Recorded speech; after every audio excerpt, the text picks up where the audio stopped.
of the book Psychoacademic Holocaust, and I think we got him on, right?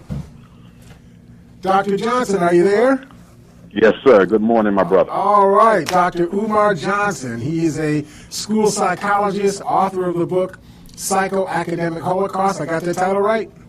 Yes, you do. Okay.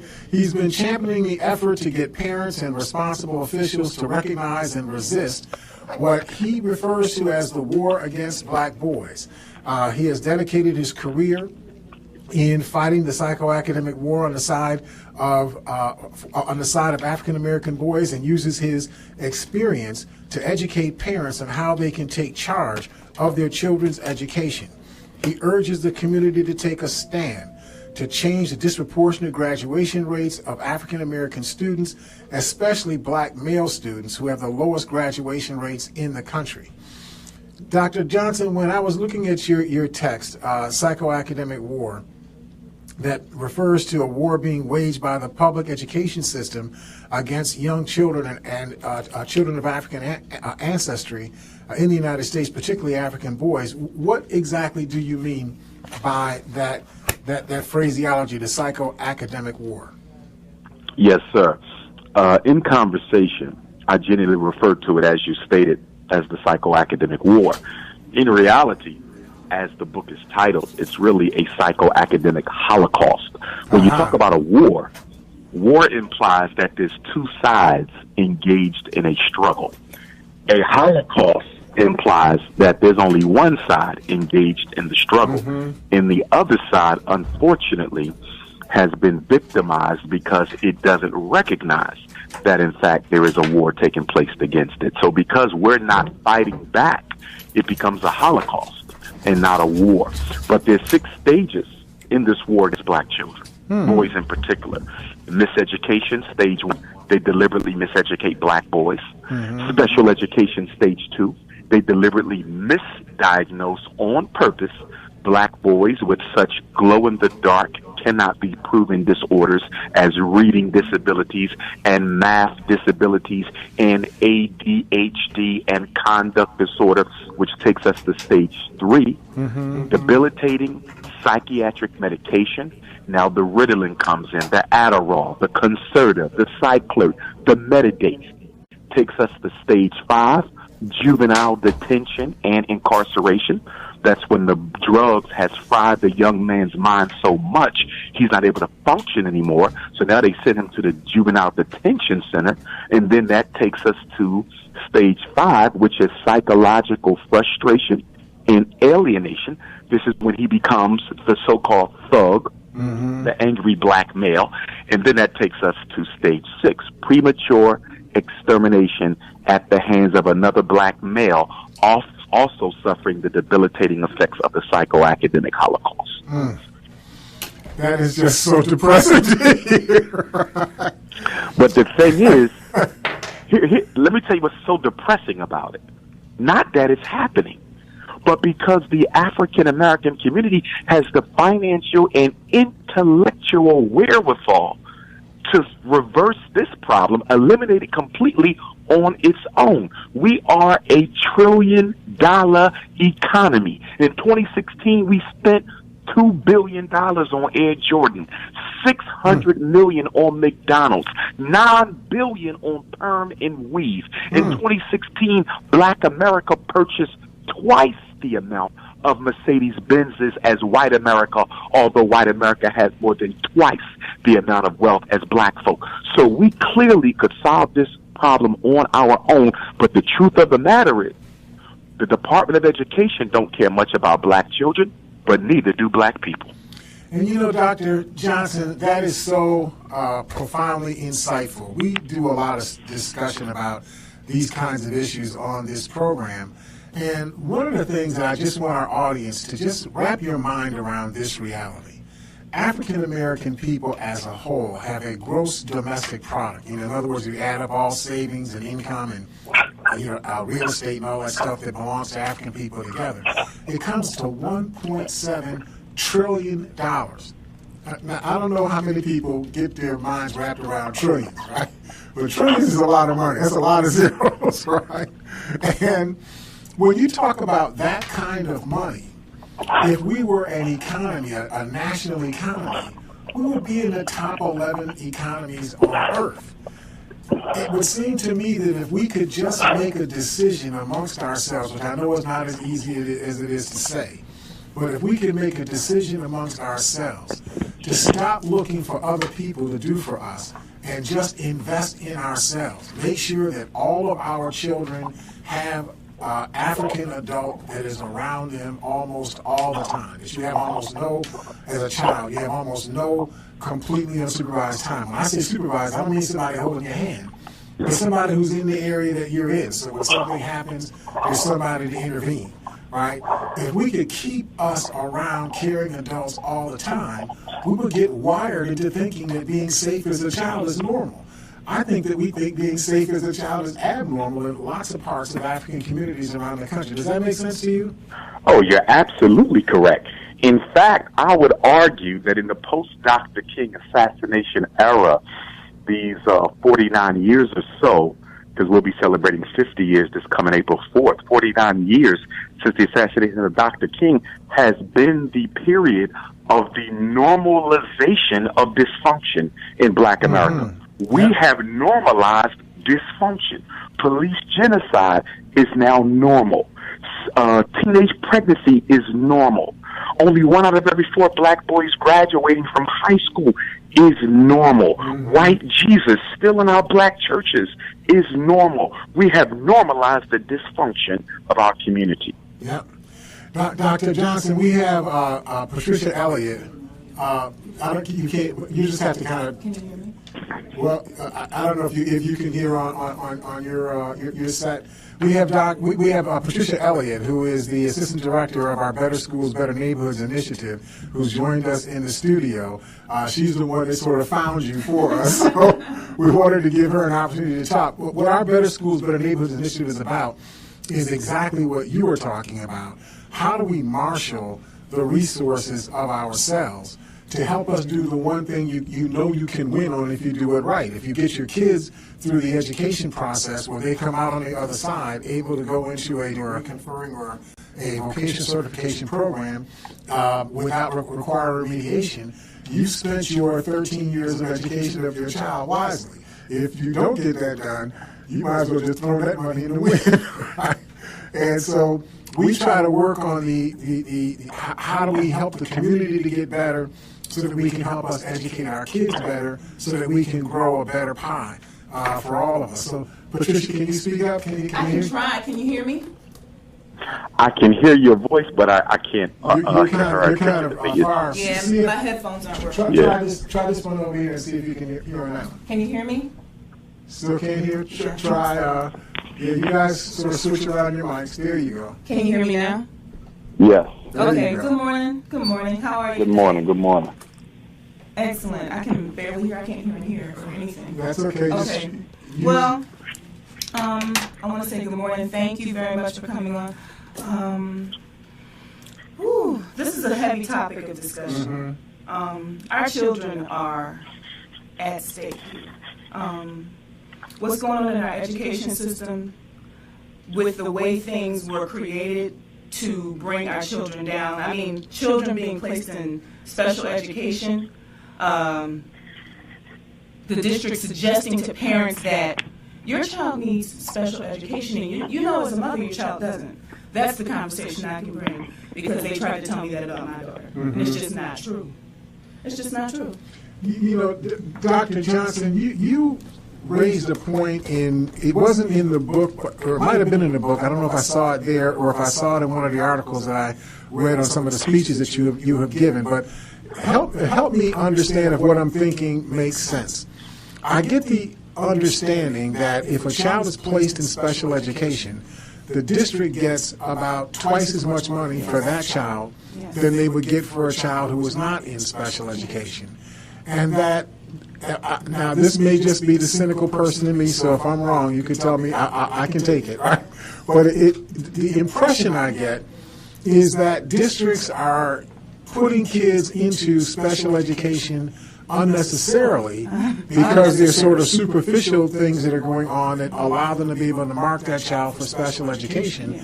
The district then gets, twice as much money for those kids, then provides low budget kind of services, special ed services, because the kids don't really need that much service. They don't need it. And then they take the surplus and use that to flush out their general fund and, balance their books. Now, that sounds like a very cynical way of looking at the world, but I got to ask you, Dr. Umar, am I making sense, or is this just the cynical nature in me? It's not cynical. It's truthful. It's truthful. I mean, I've been a school psychologist going on 20 years here, 17 plus 3 years of study. That's exactly what's going on, and I've seen it from the East Coast to the West to the Midwest to the South. Special education is a business. And it thrives off of the marketing job that school districts do so well, selling those dysfunctional services to black parents. I mean, let's just think about it. And this is one of the reasons I'm coming back to Buffalo, New York on Saturday, September the 9th. And I'm really hoping that the community comes out to get this information, because the last time I was in town, which was only one previous time, 2 years ago, at the Frank Meriwether Library, everyone couldn't fit inside because of space. So there's a mother load of people out here that are concerned about this, right? Exactly. So this, September 9th, we want all the parents to come out. We want all the children to come out. We want the elders, the activists, the politicians, the preachers. We want them all to come out. But if I'm a parent and I'm uneducated about special ed law, I'm uneducated about special ed process, if a teacher, counselor, nurse, principal, psychologist, reading specialist comes to me and say, your son is struggling, but we have a program to help him. And if you put him in this program, it limits the amount of days we can suspend him from school. It limits our ability to retain him from moving up in grade. It gives him a smaller class size. It gives him a slower pace of instruction. It gives him more time to take his tests. The way they market special ed to black parents makes it seem like it is a blessing, when in all reality it is a curse. And I call it that because it is the central pipe in the school-to-prison pipeline. You couldn't have a school-to-prison pipeline without special ed. There you go. Here's the fact that everyone needs to wrap their minds around. The average reading level of an African-American male inmate in America's prisons and jails is third grade. Third. The average grade at which a black child is referred for special ed is also the third grade. Special ed has been kept concealed as the chief conspirator towards the school-to-prison pipeline. Now, go ahead. I just wanted to say that's the grade that my daughter was said to have been ready for special education. And for me, I said to them, okay, I was a younger mother. This is my 30-year-old daughter now. When she was a child, they recommended her to special education. They put her on medication, something called Silert, and they're telling me that I went to an IEP meeting, and they're telling me this is what was best for my child. Now, I'm a young mother. I'm married, but I'm a young mother. And I'm looking at these people and I'm saying, okay. So I go for it. And I let them give my daughter this medication. And when I saw what the medication was doing to my child, she had all kinds of nervous tics. She could not function properly. She was angrier than drugs, ever. Right. And I took her off the medicine. I said, you know what, this is done. I told my daughter, I said, baby, you all right. You're no longer sick. You don't need this medicine anymore. And I took her off. So I need for Dr. Johnson to help people understand. I had a girl in 1990 who was in one of my preschool programs at Erie Community College. And I couldn't even test her. She was so slow, I couldn't even test her orally on a California Achievement Test. She just couldn't respond to the test. It was clear that there was something there was like a resistance in her. It wasn't that she didn't have the innate intelligence to learn, but she didn't have the ability to handle being tested. Something, it's like almost like hormones, erupted inside her, or something like that. But anyway, when I got her, she was 18 years old. They had given her what she thought was a high school diploma. Please don't laugh about this, right? This is a problem. She got one of those leather, Doctor, you've seen these things, these leather books and it says it's got like a sheepskin in it, and it has like a seal for your local school district on it. But if you read it, the word graduation does not exist on the document at all. Certificate of attendance. It was really a certificate of attendance, attendance. right? And when I had to take this child, it took me almost 2 years from being untestable. I actually had to hire somebody for 2 hours a day, 5 days a week for 2 years to get her to the point where she could read it better than a 7th grade level and count at a 6th grade level, which was like miraculous. She's still working for the HSBC bank, right now. And it was only because we were able to do that, and I had the authority, at ECC to be able to move those kind of dollars for this single child, because you couldn't teach her in a group session. She just couldn't respond to that. But I say that to say that even the children who test where they may appear to be retarded in the test often are not really retarded. There's something inside the child that reacts to what you're doing to them when you're testing them. And so they just don't respond to the test. But it's not like the child doesn't have there's intellectual stuff going on in the child's head. The child's just not giving it to you. Am I on something there, Dr. Johnson? Oh, yeah, absolutely correct. Testing in and of itself is an issue because, first of all, it is based upon an erroneous philosophy that you can reduce the quality and quantity of a child's learning to a number. It's just like the fallacy of the intelligence quotient. If you're giving out an IQ test, it's based on the assumption that you can quantify a qualitative subject. You cannot reduce to one number the brilliance and intelligence and the complexity of a child's intellect and take all of that and reduce it down to a single score. But this is what white folks do. They love to quantify things that cannot be quantified. But the reason it's done is because in a society based on racial privilege and in a society based on class structure, you have to justify why the rich are rich and you have to justify why the poor are poor. So this goes back to the early eugenicidal foundations of American social belief in practice, which is to say that they justify why the top 1% of Americans own more than half of the wealth of the entire country by saying they were more intelligent, they were more brilliant, they excelled better in school. And when you look at the poor, especially black folk, they will say, well, they're intellectually,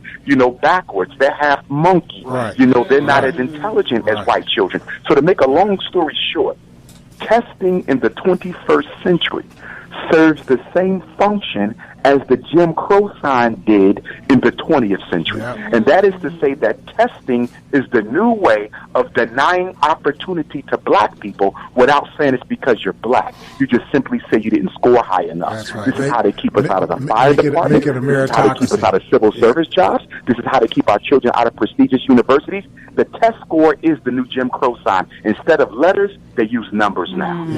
Dr. Johnson, I want you to hang right on. We're going to have to take a moment and take care of our sponsors because they pay for the program. So if you all just stick with us, we will see the side of the break here at Living Right Now. Wow. What? He's still, I think he's still on. Is he still on? No, he said he could keep him on. Okay, cool. So how's it going so far? What yeah, we're getting to it. We're getting to it. We still don't know whether he's a doctor or not, but we're getting Never mind. I hear what you said. He's such a smart aleck, You starting already this morning? Who, me? I'm here said you starting already. See, that's how he roll, See, he says smart aleck stuff and don't even know he said it, Uh-oh, did he? Okay, we have a caller.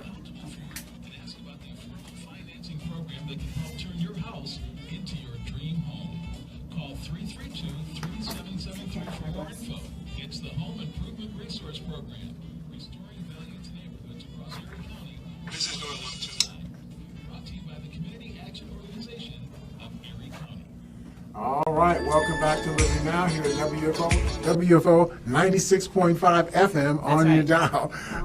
And we're here, we're having a remote, I guess, whatever you call it, interview with Dr. Umar Johnson, who is the author of academic holocaust, and is really championing us grappling with the reality that our children are under attack, particularly our African male children are under attack, and that this is a systemic situation that is going on, and we're going to have to respond to it in a very systemic way. So, Dr. Johnson, we have Eva Doyle, who is a longtime educator. She was an educator for about 33, 34 years. She's been retired for about 8 or 9 years, but she's not really retired because she's been teaching in the community ever since then, and she's working on her PhD right now. So I want to get her thoughts and your thoughts to her thoughts. Mother Doyle, are you there? Yes, I'm calling to say hello to Dr. Johnson. How you doing, Queen Mother? Glad to hear your voice. Listen, when he came to Buffalo 2 years ago, I hosted him at the Meriwether Library. He was talking about that. Yes, and listen, he calls me Mother Doyle also. There you go. Yeah, Dr. Johnson, it's so good to hear your voice. I don't have anything to say except I want to correct one thing. I've been retired 13 years, going on 14 years. And I want to say this.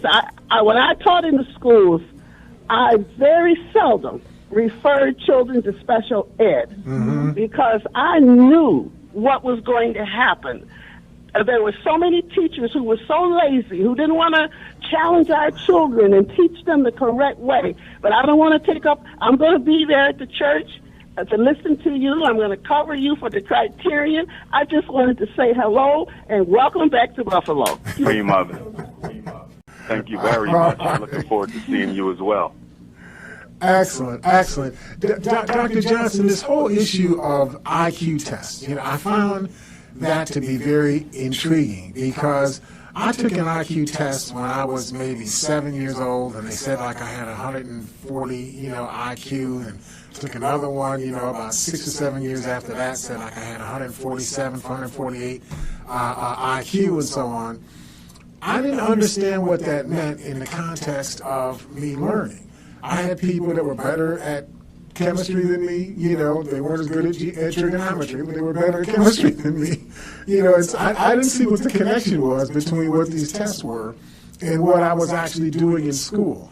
And I wonder if what you were saying seems to me to explain that what they do is they create something that sort of makes a fake meritocracy out of academics. You know what I mean? If you perform well on the test, you earn the right to be treated correctly in the education system. And if you don't perform well on the test, it's because of you. There's something wrong with you, and that's why we're not going to give you the quality education that we're going to give to other people.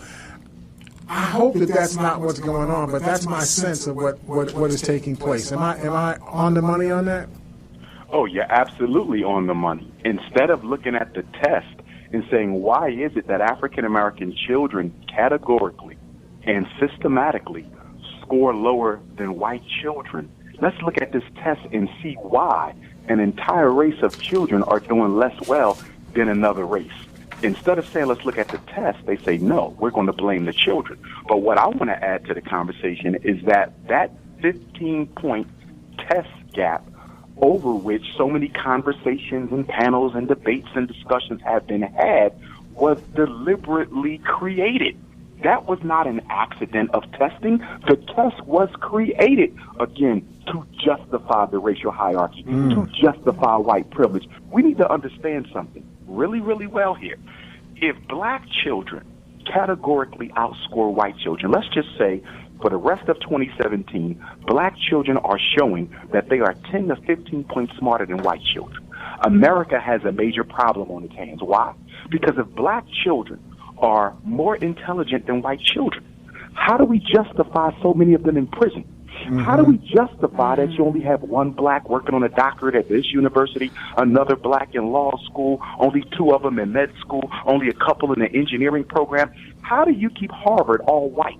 How do you keep Yale all white? How do you keep the University of Pennsylvania most prestigious elite academic graduate programs? How can you keep them all white when the black children are clearly more intelligent than the white children? They can't have that, which means the test must always produce a false positive suggesting that whites are more intelligent, because that's the only way you can protect and maintain the American racial hierarchy as it is today. Once black children outscore white children, it will cause a social revolution. And because of that, I can promise you, you will never see a test that shows black children outscoring white children. You will never see it. Because the minute black kids exceed white kids on any test, that test is destroyed and a new one is replaced. Yeah. Dr. Johnson, I want to kind of spin us in a slightly different direction, because I think that some of what we're talking about is sort of systemically deliberate, and some of what we're talking about is maybe quasi-deliberate, but it's almost like an unintended but real consequence. Let me tell you what I'm talking about. I was doing some analysis on who actually teaches us at the elementary and high school level. And at the numbers I looked at for the year that ended, school year that ended for 2013, was that almost 82% of all of the teachers in the public school system, elementary and high school, were Caucasian teachers.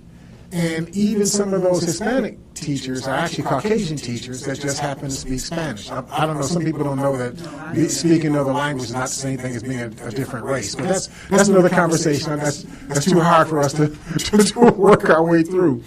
But my point is that 76% in that analysis of all teachers were women, and 82% at minimum of those women were Caucasian women. So that means better than 60% of the people who are teaching our kids are Caucasian women. Now, we've gone through this civil rights revolution in which the primary beneficiaries of the civil rights revolution have been Caucasian women, not African people, even though it was supposedly a struggle for African people's rights. It's Caucasian women who seem to have benefited the most by that. And a culture, I think, has formed among women that is manifested in the women that teach in the school systems, where the male children are looked at as perpetrators and the female children are looked at as the victims or future victims of the perpetrators. And that gets into how things are talked about. Female children are being encouraged to go into, math and science and non-traditional this and that. And the boy children are treated as if, well, y'all always been there, so we don't have to do anything, to help you. That's not a very scientific way that I express that, but does that make sense, the thought process that I just provided there? Oh, it most certainly does. And I think, obviously, because white females are a protected class in the United States, and because they are a protected class in the United States, we seldom have open, honest conversations about the role of racism in education. 9 out of every 10 articles, news specials, interviews, or books operates from the premise that there's something wrong with the child and the family, and that's why black children are struggling. Because they are a protected class, white women have never, nor will they ever, be held responsible for their role, and in particular, their racist attitudes and how that affects the outcomes of black children, even though university research coming from America's most prestigious universities clearly shows that there is racial bias in the classroom. And it clearly has demonstrated consistently over the years that a child's academic output and their quality of growth is directly a result of the faith and the quality of instruction and the attitude that were projected to them about themselves by their white teachers. Mm-hmm. And I would say that one of the greatest conspiracies and oversights of the civil rights and affirmative action movement has been the fact that neither the Civil Rights Bill nor the efforts of affirmative action, which we know has benefited gays and white women more than it has ever benefited black folk, but yet and still never sought to eliminate the racial bias in teaching employment in predominantly black school districts. I mean, how can you talk about eliminating discrimination in public accommodations and services? I mean, you went to the military and you did it there. You went to the Greyhound buses and you did it there. You went to the hotels and did it there. You went to city government and you did it there. But they never brought those types of promises into the school system. When they integrated our children beginning in 1954, they left the teachers behind, and no one has ever dealt with that. And that's so interesting because it brings to mind a paradigm that was taught to me by James Foreman, the author of the Black Manifesto. He taught me this back in 1970. He said, be careful who you ally yourself with. Because sometimes the people who seem like they're on your side, they have their own issues, their own agenda. And you end up having to carry their agenda as baggage, behind you as you're trying to move forward. So you have Caucasian women who obviously have been discriminated against and marginalized in many ways, even though they were half the custodians of the wealth, of Caucasian people. They were marginalized in many ways. They weren't allowed to vote until whatever it was, 1920, 21, whatever it was, 1916. Marginalized but never dehumanized. Marginalized, right. But never dehumanized. But we wind up carrying, they were wound up, being a part of the ideation of what the civil rights movement was all about. And because they were so able and had large numbers and they had access to everything because they were married to everything, they were able, fairly quickly to get a lot of momentum going their way. And we were less likely to react against them because they were supposedly more positively oriented towards the African civil rights movement. And so we ended up, not looking at these people that we thought were our allies. Maybe they weren't really our allies after all. I'm just positing that out there for you, Dr. Johnson. Sometimes I hate, saying this stuff because it sounds like I'm so cynical about things. I'm just trying to help us to understand that there are dynamics that are going on here that Dr. Johnson is trying to point out to us, that we have to grasp in our heads why these things are so important. I'm not mad at somebody else. I understand they're fighting for their own interests, but I got to fight for my own interest, okay? I can't not fight for mine because I'm trying to protect yours. Yes.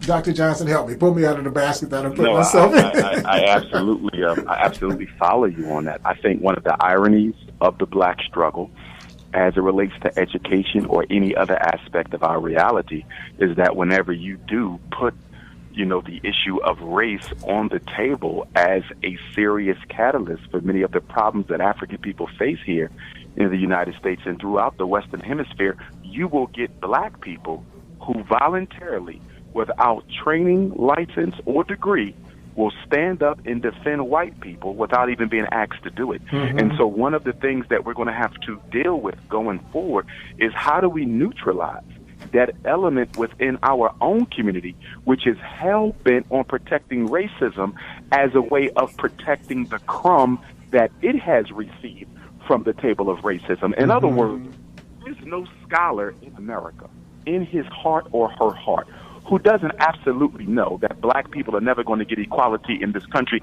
unless they're willing to pay the price for that.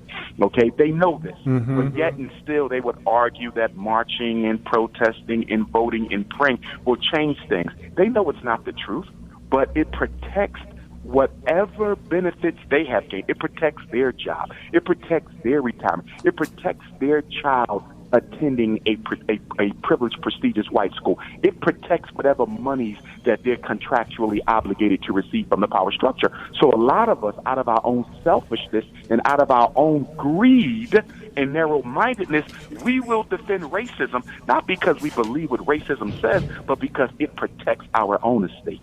Yep. Trish, you had something you wanted to plug in there? Yes, I've been wanting to plug it for a minute. I'm a mother, and I'm just going to represent black mothers just sitting here. I'm just typical black mother, single, working one job, and raising children. And we have to deal with the teachers in the school as it relates to our children. When our children are so-called misbehaving or not getting it or having these issues, and these teachers are recommending that our children be sent to special education, or being told that our children is bad, or being told that something is wrong with our children, we, black mothers, have to deal with these white teachers, white people in charge of our children. We have to not co-parent, but co-educate our children. If you are educating my child and you don't have a care in your heart for my child, you're just here doing a 6-7 hour stint, you don't take my child home with you. And so when I'm trying to I'm trying to say this. Black women are the most endangered group in the world. What I'm saying is, so when we complain or when we talk about our issues to the teacher who we're trying to have a connection with for our child, they don't really recognize our situation. They say, well, you should have, but they're basing that on their socialization, where they're coming from. They don't live in our community. They don't shop in our community. They don't work in our community. And our children engage them only from this point to that point. So how can you decide for me that my child has a problem or there are problems with my child? And how can you decide that for me? I'm sitting here wanting to fight right now. So I want you to turn this around for Dr. Johnson. And given that reality, okay, you know, your children are literally in enemy territory when they're in these public schools and so on. But you can't change that reality. They're going to be sent, and you're going to send them into enemy territory every single school day. So given that, what should parents and the community itself be doing to blunt this so that we can make this? You know, my first wife used to always say, you know, take lemons and turn them into lemonade. How do you turn this into lemonade? Well, for me... Well, one of the... I'm sorry, go ahead. One of the things that I'm going to be discussing when I do come to Buffalo on September 9th at the St. Luke AME Zion Church, I'm going to be talking about an organization I started a year ago now. We're a little more than a year old, the National Independent Black Parent Association. And actually our next training conference will be in North Carolina on the 15th and 16th. So I'm hoping I can motivate some of the brothers and sisters in Buffalo, New York to join me in Durham, North Carolina to get the necessary training from me that allows them to go back home and operate that chapter. Because one thing we have to do, we have to organize. I can't tell you how many times I've been involved in assisting parents and advocating for children where only to find out after dealing with one situation, there were 4, 5, 6, 7 other parents in the same school with the exact same situation, and in many cases were in the same classroom as this parent's child. And it bothers me because what it says is we're not organized. There's nothing more powerful than to walk into a principal's office and say, we have an issue of white teachers singling out black boys for punishment. If I say that for only one black boy, the teacher and the principal and the assistant superintendent is going to automatically say, you're making an assumption. We don't have this problem with other black children. We only have it with her son. So this ain't about race, it's about him. But when I come into the classroom and there's 4 or 5 parents who are all saying the same thing is happening, it is no longer about individualism, and we now have to address the issue from a systematic, institutional perspective. And that adds to our power to leverage that situation. So we got to organize. Stokely Carmichael said it the best. If you organize a little, you get a little done. If you organize some, you get something done. But if you don't organize at all, you don't get anything done. And I would say, as Marcus Garvey said 100 years ago, the greatest weapon used against the Negro is disorganization. Any problem we have is multiplied tenfold by the fact that everyone dealing with that same problem is not operating in a system of oneness and unification. Listen, I don't know if I had given the number before to the program, so we usually get a few more callers calling in. The number again is 837-1112. That's 837-1112. Trish, you had something you were about to plug in there? I was just going to say that, you know, Dr. Johnson, you said it, white women are protected. They're protected. This position as being a teacher is a protected position. Black women who are raising their sons, we're not protected. We're out here fighting on our own in a lot of ways. And even I've read somewhere recently that when you see black people struggling, white people don't really recognize it as a struggle. Oh, that's not that. You know, they don't have a real first-hand understanding. It's just theory for them. But they're making decisions and making laws and putting in injustices or whatever you want to call it against our babies. You know, how can we work with that? I say parents, mothers, you know your children. Don't let anybody tell you something's going on with your child without you talking to your child first and understanding your child. That's what I have to say. We have to listen to our children as mothers. Dr. Johnson? I absolutely agree with that point. Now, you asked a minute ago, what are some things parents can do on an individual level? Obviously, we need to operate on the group level, but what they can do on the individual level, three quick things. Number one, don't sign anything unless you read it thoroughly and understand it. Now, that makes a lot of sense, but guess what? Most parents do not read things thoroughly, and they still sign them even when they don't understand them. And the reason they do this is we love to give the schools the benefit of the doubt. We love to give the teachers the benefit of the doubt. One of the reasons we got so many black children in special ed, even though we didn't think nothing was wrong with our children, because somebody who doesn't even live with us told us that they need special ed, we went ahead and agreed, giving them, once again, the benefit of the doubt. You cannot afford to give the school the benefit of the doubt. The school plays a central role in the maintenance and perpetuation of white supremacy because it prepares black children to fail. It prepares black children for that position that the American social order has already predetermined they should obtain. Number two, okay, a parent has to get comfortable saying no. I've noticed in my work that black parents, mothers and fathers, are very uncomfortable saying no to white people. And I don't think there's anything special about the school system. I think this goes back to 4 centuries of indoctrination when we were absolutely made to feel that we were inferior and that the white man is superior, and anything that emanates from his or her mouth is the gospel truth. So we don't feel comfortable rejecting the advances of white people. Learn how to say no in defense of your child. And then the third thing that black parents need to start doing, let me say stop doing, and that is going to school meetings by themselves. They need to start going to school meetings with someone else, because schools are bullies. I know. I work in them.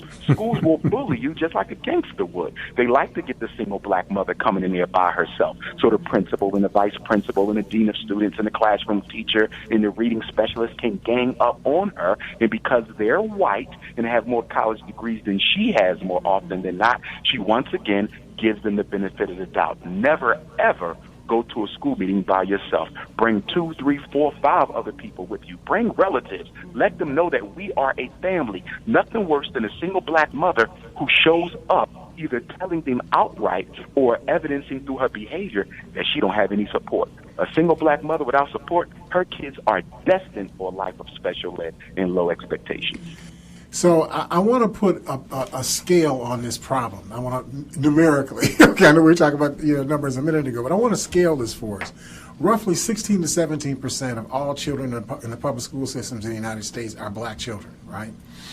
When we look at the number of children who are in children who are identified as having what they refer to as an educable mental retardation. Don't get mad at the word. That's the word that they use, the clinical word, mental retardation. 37% of all of the kids who are identified as having an educable mental retardation, meaning that you could teach them in a regular classroom, are African children. 37%. We're only 16 to 17% of the student population, 37% in that category. In the category of children with trainable, trainable as opposed to educable, trainable mental retardation, like you see with the kids at Goodwill and whatnot, right? That you can teach them how to pull the carts and whatnot, at Wegmans. Stop laughing, okay? 27% of those children who are identified as trainable with a trainable mental retardation are black, and 27% of the children who are identified as having serious emotional disturbance, 27% of them are black, in a population in which only 16 to 17% of the total population is black. I just want you to understand the scaling of this problem. This is not just people saying stuff because they superficially, see things, in the classroom. This is their numbers. These are not Nate's numbers. This is from the National Center for Education Statistics. This is not Nate's numbers, okay? So Dr. Johnson, we have a caller hanging on. Hold on 1 second. Bring that call in. Sure. Hi, caller. Are you there? Yeah, yes, sir. Blessed love, family. Hey, brother, come on. All right. A couple of quick questions. Sure. They have a lot of nice sounding kind of terms and phrases and models and mission statements.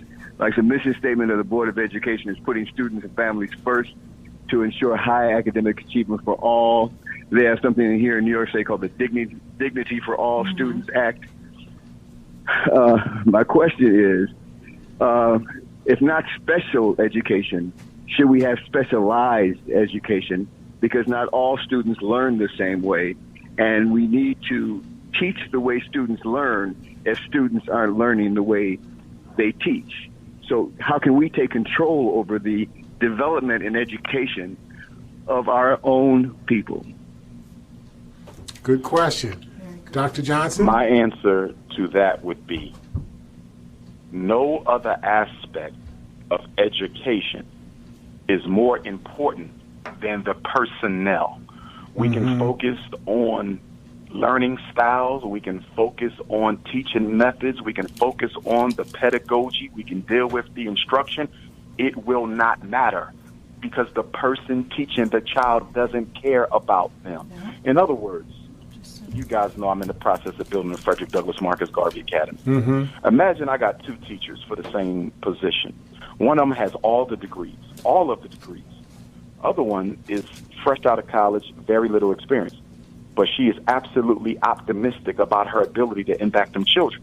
Guess who I'm going to go with? I'm going to go with the one with the heart. Because as we know, and the research shows us, it is the teacher's belief in the child's ability to learn, which is the single most important predictor of classroom achievement, not the pedagogy, not whether or not they're teaching Black history. You understand? Not the instructional methods, not specialized learning. Her faith in the child. The tree will only grow if it's nurtured with faith. Just as in church, the same thing in school. If there is no faith in those children's ability to achieve at a high level, they won't. So more than the paperwork, it is the personnel. If I got to choose between great teachers and a lousy curriculum, or a great curriculum and lousy teachers, give me the great teachers and the lousy curriculum. Why? Because despite the curriculum, a great teacher who has faith in her students is going to make sure they learn irregardless of what's on paper. The personnel matters more than anything in print.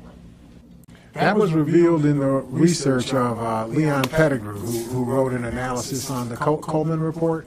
And what he said was that if you go to, you could find in the South those one-room schoolhouses where you had 9 classrooms, 9 grades being taught in one room.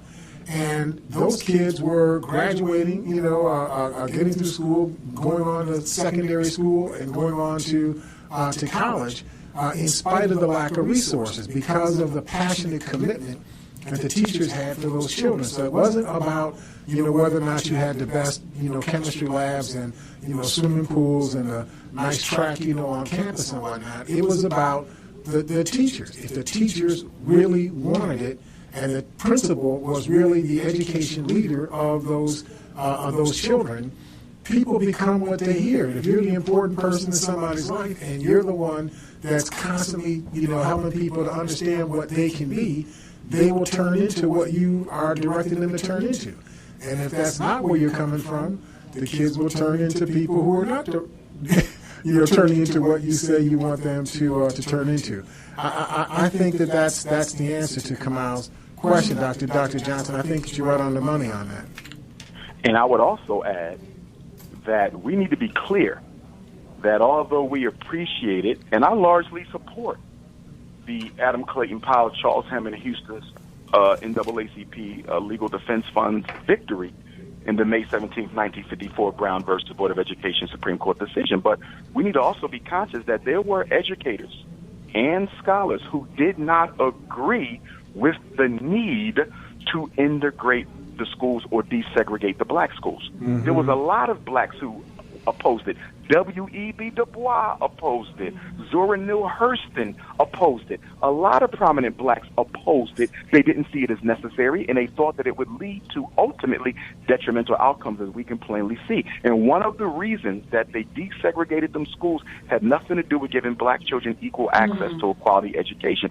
They were afraid at the type of inventions and achievements that Black people were accomplishing in those underfunded, dilapidated one-school public housing. I mean, do you realize we invented the gas mask and the stoplight? 2/3 of our inventions came before we could sit next to white children. And so America was threatened at the intellectual achievement of black children, and they desegregated the schools so that they could supervise the learning, dumb it down, and also draft those black students who they could use to help maintain white supremacy over African people, i.e. Barack Obama, i.e. Colin Powell. So they never integrated the schools to help us. They integrated the schools to help them control us. That's true. I think we have a caller hanging on here. Let me see if I can grab that call real quick. Hi, caller, are you there? Good morning, Nathan. How are you? Hey, Bob. Quick couple of points. Was going to ask the doctor what he thought about things like arsenic, lead, mercury, over vaccinations, if that's playing a part of what's going on. And moreover, I think it's the system itself. I told you that part of my family had to move into a new school system to get the type of education that they were looking for. And I will say something. I told you that I was once told teacher gets paid whether I learn or not. So it was up to me to receive the education. But I think it's more what the doctor says. It's the dumbing down of America. And Nathan, you said something in the beginning of the program about wrapping your mind around something. I'll just say to you, my friend, is try wrapping your mind around the sun and see how big that truly is. God bless you, my friend. I'll listen and talk to you later. Okay, I'm not going to wrap my mind around the sun. I'm going to stick right down here. Go ahead, Dr. Johnson. Well, he's absolutely correct. I definitely believe that, well, we know, statistically, we even know. And now from the Food and Drug Administration a couple of months ago, they finally admitted, although they didn't fully admit, but they admit that certain immunizations have been related to an incidence in autism. They didn't say all immunizations, when the truth of the matter is the whistleblowers, former researchers from the FDA, have confirmed that almost all, at least multiple, immunizations actually trigger autism. But we do at least have an admission that at least one or some immunizations trigger autism. If you go back, okay, I'm 40 years old. I went through my entire grade school education without a single autistic classmate. I'm sure the same is true for you all and for most of your listeners. When I was going to school, there was no such thing as autism. Exactly. But the children today, the average black child gets at least one autistic classmate every single year. Mm-hmm. And that is because of the immunizations. They are more toxic than ever before. So, of course, someone would ask the question, if the immunizations are leading to autism, why stop giving them out? Well, there's two reasons for that. One has to do with capitalism, and the other has to do with accountability. The reason why they cannot stop the immunizations is because if they admit in court that these immunizations are primarily responsible for the rapid rise of autism, you have a situation where nearly every parent in America could sue the government for knowingly subjecting their children, okay, to chemicals that clearly cause harm. Mm-hmm. That is a clear violation of the 14th Amendment, equal protection, okay, not to mention other aspects of the Constitution, life, liberty, pursuit of happiness. So that is a legal nightmare for the United States government. The only payout that would be greater than a class action payout to the parents of autistic and thought to be autistic children would be reparations for enslavement of African people. And the second reason why they will never admit that immunizations cause autism is because it's a billion-dollar industry. I mean, you're actually selling to the government a chemical that every child born in this country, black, white, Latino, Arab, East Indian, whatever of their racial background, if they're born in this country, except the parents who are smart enough to fight back, they will get this.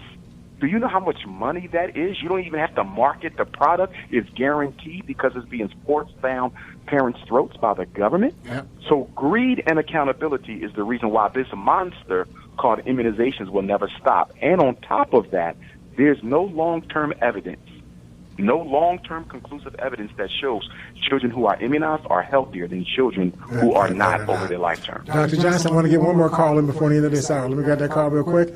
Hi, caller, are you there?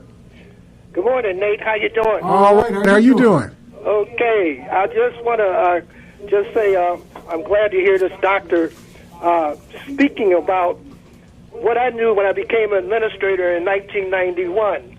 Buffalo Schools is aware of learning styles and effective medication on the kids and so forth.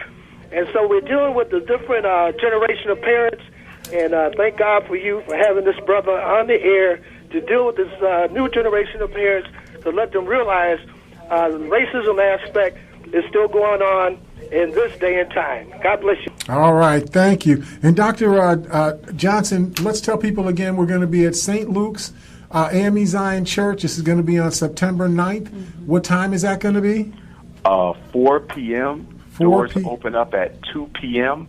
The address again, St. Luke AME Zion, 314 East Ferry Street, Ferry. All children 17 and younger, all children 17 and younger are absolutely free. All elders 65 years of age and older, absolutely free. They don't need a ticket. They just need to have ID confirming that they're 65 and older. Everyone between the age of 18 and 64 will need to get tickets, and they can do so through my website, drumarjohnson.com, or they can go directly to Prince of Pan-Africanism, and we spell Africa with a K, Prince of Pan-Africanism.eventbrite.com. They can also text my phone for the flyer or the link, 215-989-9858. I repeat, 215-989-9858. Excellent, excellent. And if you don't know where St. Luke's is, okay, that means you probably don't live in the African part of Buffalo, because we all know St. Luke's, okay? But if you don't remember, near right in the corner of Lonsdale and East Ferry, that's a block off of Jefferson Avenue. We have one more caller sneaking in here in the last hour. All right, caller, how are you doing out there? Yes, greetings, fam. Everything is well. How are you all? Doing great. How you doing, Jomo? I'm well. Just a quick comment. August 17th, Marcus Garvey's birthday, 130th anniversary. Dr. Johnson, I know you know, yesterday in Jamaica they had a very large Marcus Garvey celebration. You were there a year ago. Can you talk to us on this last few minutes about the importance of us recognizing our own power and taking things into our own control and removing it from them to us, or I, where it's us, our creator, our destiny, and removing it from other people's hands? Just talk to us about that with education and creating our own schools and things of that nature. Okay. Indeed, I would argue that most of what we suffer from is profoundly psychological. You know, one of the reasons why we continue to walk in this quicksand and take one step forward, 3 steps backwards, is because we fail to realize that the issue is not resources, it's not education, it's not numbers. The only resource we're lacking in is in the psychological resources, the courage, the commitment, the consistency, the accountability, the compassion, the camaraderie. It's all in the psychological. That's where we're losing. You know, Dr. Carter G. Woodson, Miseducation of the Negro, he talked about it. You know, if you control a man's thinking, you don't have to determine whether he goes to the back door or not. He'll go to the back door on his own. And when he gets to the back of the door, if there is one, he will make his own to walk out of it. And of course, the Honorable Marcus Messiah Garvey said, without confidence in yourself, you are twice defeated in the race of life. With confidence, you have won even before you have started. And that's why I believe the road back to redemption begins with the 2 E's, education and economics. Economics, absolutely. So listen, we only got about 26 seconds left, not even quite that. We're talking about Dr. Johnson is going to be in Buffalo at St. Luke's AME Zion Church. It's going to be at 4 o'clock, 314 East Ferry Street. All children under age 18 and all adults over 65 can come in for free. Everyone else, I don't know what the price is for $25 for adults. For those in between, we're hoping to see hundreds of us there. That's why we went to this venue rather than going to the library, because we needed to have enough space for all of the people that ought to be coming to help us to focus on this issue. This is the number one threat facing us right now. We are losing generation after generation after generation, and they're getting more and more successful in assassinating these generations. And so we have to fight. We have to fight now. We have to fight with urgency. Dr. Johnson, I really appreciate all of the work that you do and all of the insight that you shared. I know you got a lot more you're going to be able to share with us when you're in Buffalo. Oh, without question, looking forward to it. Again, thanks to Sister Patricia for helping to get the word out. Thanks to Dr. you, my brother, for having me back on the show. I want to give you all greetings from your brothers and sisters down here in Nat Turner land. I'm in Druryville, Virginia. As you know, today is the 186th anniversary of the Nat Turner War. It's also the anniversary of the Haitian Revolution. It is also the anniversary of the George Jackson Prison War. All right. The anniversry of my birth. So in just a few short moments, I'm going to be heading over to the very land where Nat Turner waged the bloodiest slave revolt in American history, and we will be observing the total solar eclipse together as we remember the great ancestor Nat Turner and his army. They're kicking me out. We'll talk to you soon, Dr. Johnson. Yes, sir. Take care, my brother. Bye-bye. Peace and love. Thank you for listening to today's program on Living Now with L. Nathan Hare. If you would like to share your questions and comments or would like a copy of today's show, please send your emails to livingnow@lnathanhare.com or send us a fax at 881-2927. We'll be back next week with another inspirational program on Living Now.